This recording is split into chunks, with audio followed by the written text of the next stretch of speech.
Hi my dear aspirants, welcome to Shatasya Academy. ఈ చట్టం British parliament చేసిన చార్టర్ చట్టాల్లో చివరిది మరియు అతి తక్కువ కాలం అమల్లో ఉన్న చట్టం. గవర్నర్ జనరల్ కౌన్సిల్ విధులను శాసన మరియు కార్యనిర్వాహక విధులుగా విభజించి శాసనాలను రూపొందించడానికి ఇండియన్ సెంట్రల్ లెజిస్లేటివ్ కౌన్సిల్ను ఏర్పాటు చేశారు. కేంద్ర లెజిస్లేటివ్ కౌన్సిల్లో మొదటిసారిగా స్థానిక ప్రతినిధులకు ప్రాతినిధ్యం కల్పించారు.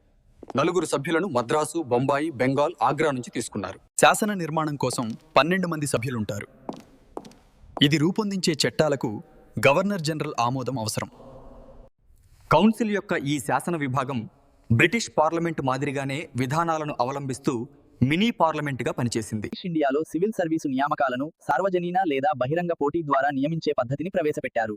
దీనికోసం లార్డ్ మెకాలే కమిటీ ఏర్పాటైంది. ఈ కమిటీ 1854లో ఏర్పడింది. దీని వలన భారతీయులకు కూడా సివిల్ సర్వీసెస్లో చేరే అవకాశం లభిస్తుంది. చాప్టర్ వైజ్ టెస్ట్ సిరీస్ మరియు ఇన్ఫోగ్రాఫిక్ నోట్స్ కోసం మన శతస్య ఇన్ఫర్మేటివ్ హబ్ యాప్ని ఇన్స్టాల్ చేసుకోండి.